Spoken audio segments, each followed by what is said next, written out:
1.5 question number 4 हम solve करेंगे। इसमें हमें मल्टीप्लिकेटिव इन्वर्स फाइंड करना है। ठीक है, 5 पार्ट्स हैं इसके। ठीक है, तो क्वेश्चन को हम स्टार्ट करते हैं। क्वेश्चन है find the multiplicative inverse of the following matrices if they exist. अच्छा, इफ़ दे एग्जिस्ट का स्टूडेंट मतलब है कि अगर हम इन मैट्रिक्स का सबसे पहले हम डिटरमिनेंट फाइंड करेंगे, अगर वो हमारे पास इक्वल टू 0 आ जाता है तो फिर हम आगे फर्दर क्वेश्चन सॉल्व नहीं करेंगे, मतलब इन्वर्स हम फाइंड नहीं करेंगे।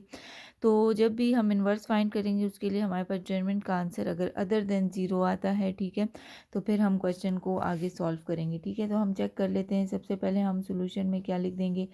अब स्टूडेंट्स, हमने मल्टीप्लिकेटिव इन्वर्स फाइंड करना है। तो मल्टीप्लिकेटिव इन्वर्स जो है हमें पता है कि जब भी अब ए मैट्रिक्स है तो इसका मल्टीप्लिकेटिव इन्वर्स होगा A inverse is equal to 1/a determinant, ठीक है, एडजॉइंट ऑफ ए। इस तरीके से आ जाएगा। ठीक है, तो सबसे पहले हम ए डिटरमिनेंट फाइंड करेंगे, ये चेक करने के लिए कि क्या हम आगे फर्दर इसको सॉल्व कर सकते हैं कि नहीं। ठीक है, तो ए डिटरमिनेंट का अगर आंसर 0 आ गया तो फिर हम आगे सॉल्व नहीं करेंगे। अगर अदर देन 0 है, मतलब नॉन सिंगुलर है, तो फिर हम मैट्रिक्स तो फिर उसके बाद हम ए इनवर्स जो है वो फाइंड करेंगे।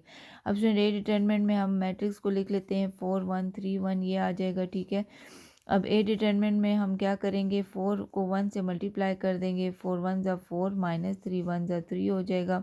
ठीक है, तो स्टूडेंट्स इसका जो आंसर हमारे पास आया वो क्या आएगा, 4 माइनस 3। ठीक है, तो 4 में से 3 को माइनस करेंगे तो हमारे पास आ जाएगा 1 आ जाएगा। तो इसका मतलब है ये नॉन सिंगुलर है। ठीक है, इसको हम आगे इसका इन्वर्स फाइंड करेंगे।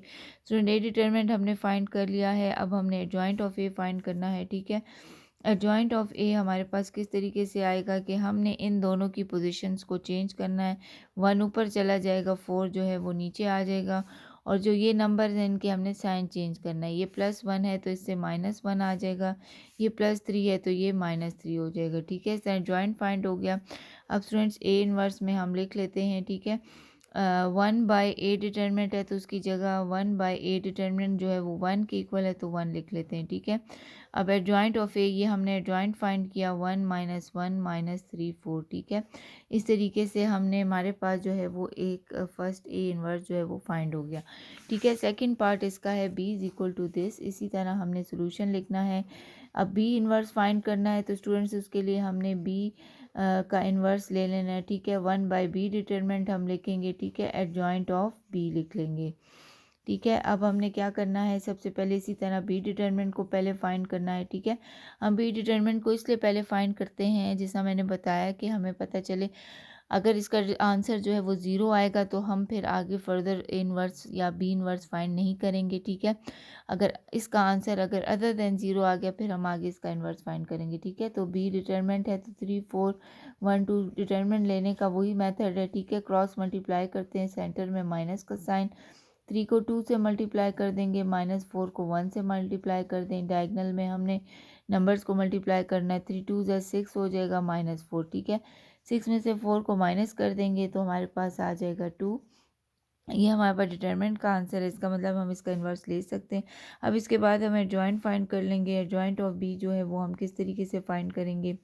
ठीक है, हमने 3 और 2 की पोजीशन को चेंज कर लेना है, मतलब 2 3 हो जाएगा। ठीक है, 4 और 1 के साइन को चेंज करना ही नहीं है, -4 और -1 हो जाएगा। ठीक है, अब स्टूडेंट्स जो है वो हमारे पास बी इनवर्स में हम इसको पुट कर लेते हैं। बी इनवर्स जो है वो हमारे पास है 1/b डिटरमिनेंट। तो स्टूडेंट, बी डिटरमिनेंट की जगह हमने इसका आंसर 2 लिख लेना है। ठीक है, और एडजॉइंट ऑफ बी की जगह हमने 2 - 4 -1 3 लिख लेना है। ठीक है, जो हमने एडजॉइंट फाइंड किया था। अब स्टूडेंट्स, इसी तरह इसका थर्ड पार्ट है हमारे पास सोल्यूशन में। हमने इसी तरह, अब सी है तो हमने सी इनवर्स फाइंड करना है, तो इसके लिए हम 1/c डिटरमिनेंट लिख लेते हैं और एडजॉइंट ऑफ सी लिख लेते हैं। ठीक है, इसी तरह हमने सी डिटरमिनेंट पहले फाइंड कर लेना है। ठीक है, 4 - 3 -1 2 आ जाएगा। अब इसका डिटरमिनेंट उसी तरह हमने फाइंड करना है, क्रॉस मल्टीप्लाई कर लेंगे, 4 को 2 से मल्टीप्लाई कर देंगे माइनस, और -3 को -1 से मल्टीप्लाई कर देंगे, इस तरीके से। अब स्टूडेंट, सी डिटरमिनेंट जो है हमारे पास 4 2 ज़ा 8 आ गया, माइनस माइनस प्लस और ये माइनस आ गया, 3 1 ज़ा 3, 8 में से 3 को हम माइनस कर लेंगे तो हमारे पास क्या आ जाएगा, 5 आ जाएगा। ठीक है, 5 आ जाएगा। अब इसी तरह हम 5 आ गया, इसका मतलब है हम आगे और सॉल्व कर सकते हैं क्योंकि नॉन सिंगुलर आ गया। अब एडजॉइंट सी हमने ले लेना है। ठीक है, एडजॉइंट सी भी इसी तरह हम फाइंड करेंगे। ठीक है। इसमें हमने 4 और 2 की पोजीशंस को चेंज करना है, 2 4 हो जाएगा और -3 और -1 के साइन को, ये दोनों माइनस हैं तो इसको हम प्लस में लिख लेंगे। प्लस हम लिखते नहीं हैं, ठीक है, वैसे जो भी नंबर हो वो ऑलरेडी पहले से प्लस साइन में होता है। अब सी इनवर्स में हम इसकी पुटिंग कर देते हैं 1/c डिटरमिनेंट, तो 1/c डिटरमिनेंट की जगह हम इसका आंसर यानी 5 लिख लेंगे, ठीक है, और एडजॉइंट ऑफ सी की जगह हम ये एडजॉइंट लिख लेंगे जो हमने फाइंड किया था, ठीक है। इस तरीके से स्टूडेंट्स ये सी इनवर्स जो है वो फाइंड हो गया है।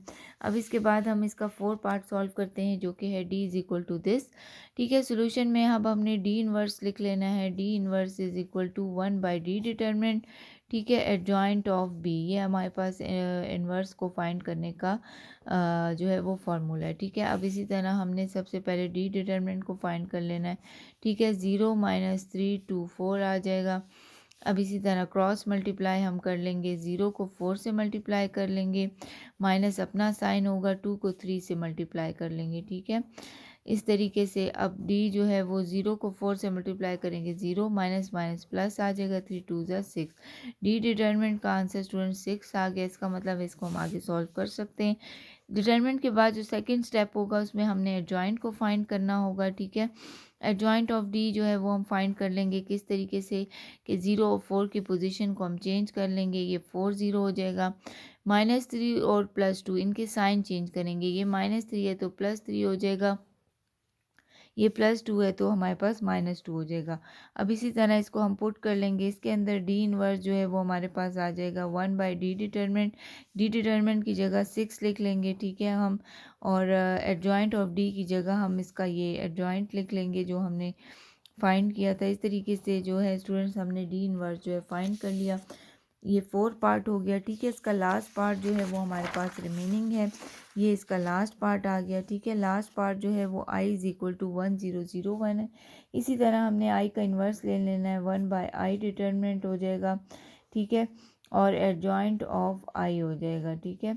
अब स्टूडेंट्स i इन्वर्स के लिए हम i डिटरमिनेंट पहले फाइंड कर लेते हैं, ठीक है। i डिटरमिनेंट के लिए स्टूडेंट्स हमारे पास जो है वो क्या आ जाएगा, 1 0 0 1 आ जाएगा।